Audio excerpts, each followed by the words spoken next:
Hi hello ನಮಸ್ಕಾರ ಸ್ನೇಹಿತರೆ. ಕೊನೆಗೂ ಕೂಡ ಇಲ್ಲಿ ಕಾವೇರಿ ವರದನ ನಿಜ ಮುಖ ಏನು ಅನ್ನೋದನ್ನ ಗಂಡ ಬಾಲ ಮುಂದೆ ತೆರೆದಿಟ್ಟೇ ಬಿಡ್ಲ. ಏನಾಯ್ತು, ಏನು ಕತೆ, ಇದನ್ನ ತಿಳ್ಕೋಬೇಕು ಅಂದ್ರೆ ಈಗಲೇ ನಮ್ಮ ಈ ಚಾನಲ್ನ ಸಬ್ಸ್ಕ್ರೈಬ್ ಮಾಡಿ, ಹಾಗೆ ಒಂದು ವಿಡಿಯೋವನ್ನು ಪೂರ್ತಿಯಾಗಿ ನೋಡೋದನ್ನ ಯಾವುದೇ ಕಾರಣಕ್ಕೂ ಕೂಡ ಮರಿಬೇಡಿ. ಇಲ್ಲಿ ಕಾವೇರಿ ಎಷ್ಟೇ ರಿಕ್ವೆಸ್ಟ್ ಮಾಡಿಕೊಂಡ್ರು ಕೂಡ ಕಾಂಚನ ರಾಣಿ ವಿಶ್ವವನ್ನ ಹೇಳಿ ತೀರ್ಬೇಕು ಅಂತ ಡಿಸೈಡ್ ಮಾಡಿದ್ದೆ ವರದನ ಬಳಿಗೆ ಹೋಗೇ ಬಿಡ್ತಾರೆ. ಸಾಕಷ್ಟು ಬಾರಿ ಭೇಟಿ ಮಾಡಬೇಕು ಅನ್ಕೊಂಡಾಗ್ಲೂ ಕೂಡ ವರದ ಅವ್ರ ಕೈಗೆ ಸಿಗುವುದಿಲ್ಲ. ಆದ್ರೆ ಜಾತ್ರಾ ಸಮಯದಲ್ಲಿ ವರದನ್ನ ಭೇಟಿ ಮಾಡಬಹುದು ಅಂತ ಯೋಚನೆ ಮಾಡಿದೆ. ದೇವಸ್ಥಾನಕ್ಕೆ ಹೋದಂತಹ ಕಾಂಚನ ಅಲ್ಲಿ ವರದನ್ನ ಭೇಟಿ ಮಾಡೋಕೆ ಟ್ರೈ ಮಾಡ್ತಾಳೆ. ಅಷ್ಟರಲ್ಲಿ ಇಲ್ಲಿ ವರದ ಅಲ್ಲಿಂದ ಹೊರಡುತ್ತಿದ್ದಾಗೆ ಕಾಂಚನ ಓಡ್ಕೊಂಡು ಬರ್ತಿದ್ದಾಗೆ ನೋಡಿದಂತಹ ವರದ ಕಾರಿಂದ ಇಳಿದು ಕಾಂಚನ ಯಾಕೆ ಇಲ್ಲಿಗೆ ಬಂದಿದ್ದಾಳೆ, ಇವಳು ಇಲ್ಲಿಗೆ ಬಂದಿದ್ದಾಳೆ ಅಂದ್ರೆ ಕಾವೇರಿ ಏನು ವಿಷಯನೇ ತಗೊಂಡು ಬಂದಿರ್ತಾಳೆ. ಹಾಗಿದ್ರೆ ಏನ್ ವಿಷಯ ಹೇಳೋದಕ್ಕೆ ಬಂದಿರಬಹುದು, ಏನಾಗಿರಬಹುದು ಅಂತ ಅನ್ಕೊಂಡಂತ ವರದ ಕಾಂಚನನ ಭೇಟಿ ಆಗೋದಕ್ಕೆ ಅಂತ ಹೋಗ್ತಿರ್ತಾರೆ. ಅಷ್ಟರಲ್ಲಿ ಅಲ್ಲಿ ಶಾರ್ಟ್ ಸರ್ಕ್ಯೂಟ್ ಆಗಿದೆ, ಕರೆಂಟ್ ಹೊಡೆದು ಅಲ್ಲಿ ಕಾಂಚನಾಗೆ ಪ್ರಜ್ಞೆ ತಪ್ಪಿ ಹೋಗುತ್ತೆ. ಈ ಕಡೆ ಬಾಯಿ ಬಿಡಿಸೋದಕ್ಕೆ ಎಚ್ಚರ ಮಾಡಿ ಬಾಯಿ ಬಿಡಿಸೋದಕ್ಕೆ ವರದ ಮುಂದಾಗ್ತಾರೆ, ಬಟ್ ಅನ್ಕಾನ್ಶಿಯಸ್ ಆಗೇ ಬಿಡ್ತಾರೆ. ಇಲ್ಲಿ ಕಾಂಚನ ತಕ್ಷಣ ಬಾಲನ್ನ ಕರೆದಿದ್ದೆ ಅವರನ್ನ ಹಾಸ್ಪಿಟಲೈಸ್ ಮಾಡಿಸ್ತಾರೆ. ಇಲ್ಲಿ ಕಾಂಚನಾಗೆ ಪ್ರಜ್ಞೆ ಇಲ್ಲ, ಆಕೆ ಕೋಮಾಗ್ ಹೋಗಿದ್ದಾಳೆ, ಯಾವಾಗ ಎಚ್ಚರ ಆಗ್ತಾರೆ ಅಂತ ಹೇಳೋದಕ್ಕಾಗೋದಿಲ್ಲ ಅಂತ ಡಾಕ್ಟರ್ ಹೇಳ್ಬಿಡ್ತಾರೆ. ಬಟ್ ಹೇಗಾದ್ರೂ ಮಾಡಿ ಅವಳು ಏನು ಹೇಳೋಕೆ ಬಂದಿದ್ದು ಅನ್ನೋ ವಿಷಯವನ್ನ ತಿಳ್ಕೋಬೇಕಲ್ಲ ಅಂತ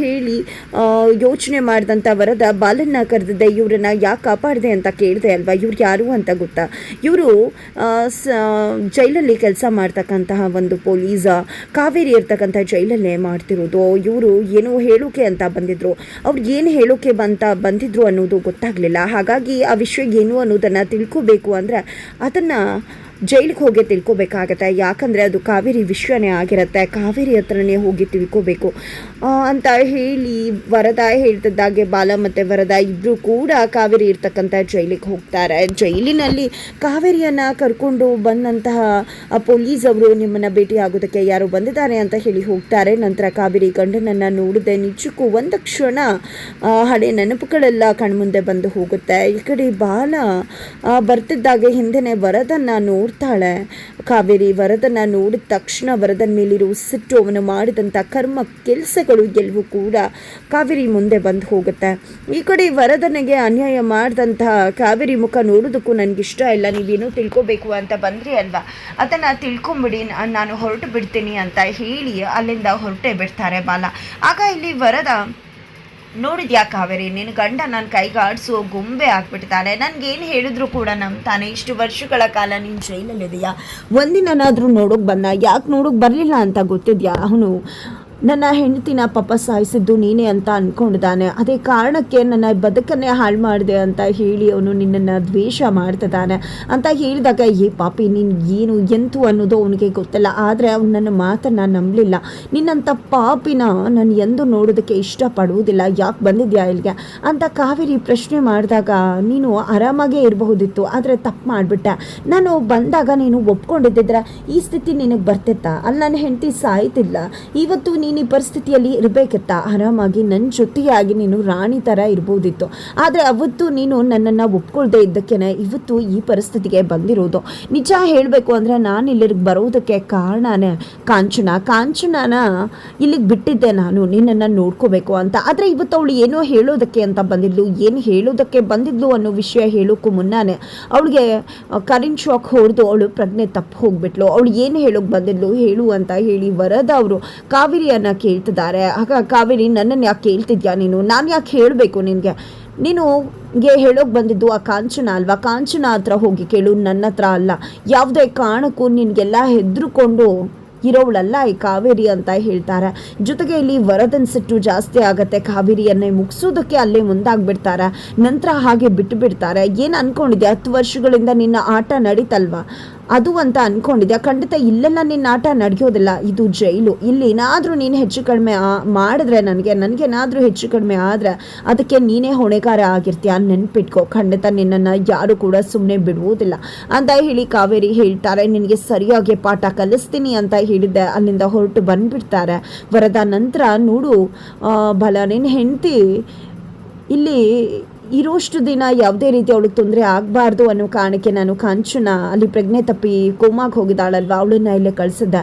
ಅವಳಿಂದಾಗಿ ಎಷ್ಟು ವಿಷಯಗಳು ನನಗೆ ಗೊತ್ತಾಗ್ತಾ ಇತ್ತು, ಅದನ್ನು ನಾನು ಬಗೆಹರಿಸ್ತಾ ಇದ್ದೆ.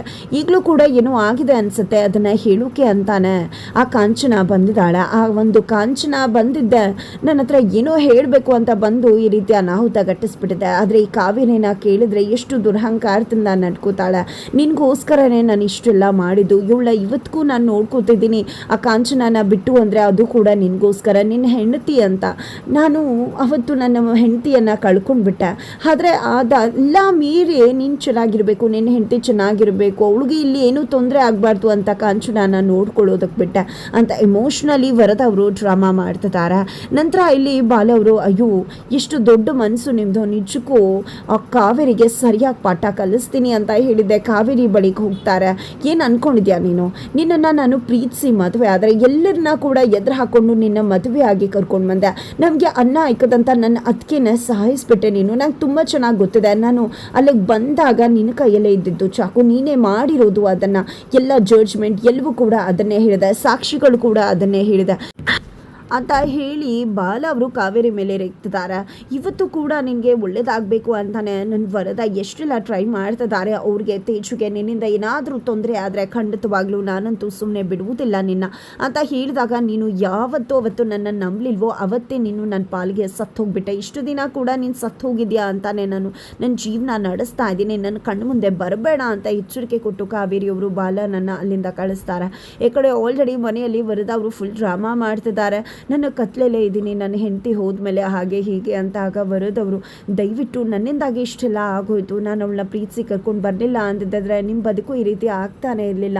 ಇಷ್ಟೆಲ್ಲ ಆದರೂ ಕೂಡ ಕಾವೇರಿಯನ್ನು ನೋಡ್ಕೋಬೇಕು ಅಂತ ಹೇಳಿ ಅಷ್ಟೆಲ್ಲ ನೀವು ಮಾಡಿದ್ರಲ್ವ, ನಿಜಕ್ಕೂ ನಿಮ್ಮದು ಎಂಥ ಒಳ್ಳೆ ಮನಸ್ಸು ಅಂತ ಹೇಳಿ ವರದ ಬಗ್ಗೆ ಬಾಲವರು ಮಾತನಾಡ್ತಾರೆ. ನಂತರ ಇಲ್ಲಿ ರಾಣಿನ ಕರ್ಕೊಂಡು ಅವರ ಮಾವ ಸ್ಕೂಲಿಗೆ ಬಂದಿದ್ದಾರೆ. ಸ್ಕೂಲಲ್ಲಿ ಪ್ರಿನ್ಸಿಪಲ್ ರೂಮ್ಗೆ ಹೋಗಿದ್ದೆ, TC ಎಲ್ಲವನ್ನ ಕೂಡ ಕೊಟ್ಟು ಅಡ್ಮಿಷನ್ ಮಾಡ್ಕೊಳ್ಳಿ ಅಂತಂದರೆ ಇಲ್ಲ ಆಗೋದಿಲ್ಲ, ಅಡ್ಮಿಷನ್ ಮಾಡಲಿಕ್ಕೆ ಸಾಧ್ಯ ಇಲ್ಲ, ಲೇಟಾಗಿ ಬಂದಿದ್ದೀರಾ, ಬೇರೆ ಸ್ಕೂಲಿಗೆ ಸೇರಿಸಿ, ಇಲ್ಲ ನೆಕ್ಸ್ಟ್ ವರ್ಷ ಬನ್ನಿ ಅಂತ ಹೇಳ್ತಿದ್ದಾರೆ. ಈ ಕಡೆ ರಾಣಿಗೆ ತುಂಬ ವಿಚಾರ ಆಗುತ್ತೆ. ಸತ್ಯ ಅವರು ತುಂಬ ರಿಕ್ವೆಸ್ಟ್ ಮಾಡ್ಕೋತಾರೆ, ಬಟ್ ಆದರೂ ಕೂಡ ಸಾಧ್ಯ ಆಗೋದಿಲ್ಲ. ನಂತರ ತೇಜು ಮತ್ತು ಅವರ ತಂದೆ ವರದ ಅಲ್ಲಿಗೆ ಬರ್ತಿದ್ದಾಗೆ ಪ್ರಿನ್ಸಿಪಲ್ ಅವರನ್ನು ಅಡ್ಮಿಷನ್ ಮಾಡ್ಕೋತಿದ್ದಾರೆ. ಅದೇ ಒಂದು ಸಮಯದಲ್ಲಿ ಇದನ್ನು ನೋಡಿದಂಥ ರಾಣಿ ಬಂದು ಪ್ರಶ್ನೆ ಮಾಡ್ತಿದ್ದಾಳೆ, ನನ್ನನ್ನು ಮಾಡ್ಕೊಳ್ಳೋದಿಲ್ಲ ಅಂದರೆ ಇವರನ್ನೇ ಹೀಗೆ ಮಾಡ್ಕೋತಿದ್ರ? ಪ್ರಶ್ನೆ ಯಾರು ಕೇಳಿದ್ರು ಏನು ತಪ್ಪಲ್ಲ, ನ್ಯಾಯ ಇದೆ ಅಂದಮೇಲೆ ಪ್ರಶ್ನೆ ಕೇಳೋದ್ರಲ್ಲಿ ಏನು ತಪ್ಪಿದೆ? ನನ್ನ ಪ್ರಶ್ನೆಗೆ ಉತ್ತರ ಬೇಕೇ ಬೇಕು ಅಂತ ಹೇಳಿ ರಾಣಿ ಪ್ರಿನ್ಸಿಪಲ್ನೇ ತರಾಟೆಗೆ ತಗೋತಿದ್ದಾರೆ. ಅಲ್ಲೇ ವರದ ಕೂಡ ಇದ್ದಾರೆ. ರಾಣಿಯನ್ನು ನೋಡಿದ್ದೆ ನಗ್ತಿದ್ದಾರೆ, ಅವಳ ಪ್ರಶ್ನೆ ಮಾಡೋ ರೀತಿಯನ್ನು ನೋಡಿ ನಗ್ತಿದ್ದಾರೆ. ಈ ಕಡೆ ಮಾವ ಕೂಡ, ಬೇಡ ರಾಣಿ ಮಾತಾಡಬೇಡ, ನಡಿ ಹೋಗೋಣ ಅಂದಾಗ, ಇಲ್ಲ ಮಾಮ ನಾನು ಬರೋದಿಲ್ಲ, ಯಾಕಂದರೆ ನಮಗೆ ನ್ಯಾಯ ಸಿಗಲೇಬೇಕು, ನಮ್ಮನ್ನು ಅಡ್ಮಿಷನ್ ಮಾಡ್ಕೊಳ್ಳಲ್ಲ ಅಂದು ತೇಜುನ ಹೇಗೆ ಅಡ್ಮಿಷನ್ ಮಾಡ್ಕೋತಿದ್ದಾರೆ, ನಾವು ಕೂಡ TC ದುಡ್ಡು ಎಲ್ಲನೂ ಕೂಡ ತೊಗೊಂಡು ಬಂದಿದ್ವಿ ಅಲ್ವಾ ಅಂತ ಹೇಳಬೇಕಿದ್ರೇ ಇಲ್ಲಿ ತೇಜು ತಂದೆ ವರದ ಇವರನ್ನ ಕೂಡ ಸೇರಿಸ್ಕೊಳ್ಳಿ ಅಂತ ಪ್ರಿನ್ಸಿಪಲ್ಗೆ ಹೇಳ್ತಿದ್ದಾಗೆ ಅವರು ಕೂಡ ಸೇರಿಸ್ಕೊಳ್ಳೋದಕ್ಕೆ ಮುಂದಾಗ್ತಿದ್ದಾರೆ. ಹಾಗಿದ್ರೆ ಮುಂದೇನಾಗುತ್ತೆ ಅನ್ನೋದನ್ನು ತಿಳ್ಕೋಬೇಕು ಅಂದರೆ ಮುಂದಿನ ವಿಡಿಯೋಗೆ ವೇಟ್ ಮಾಡೋದನ್ನು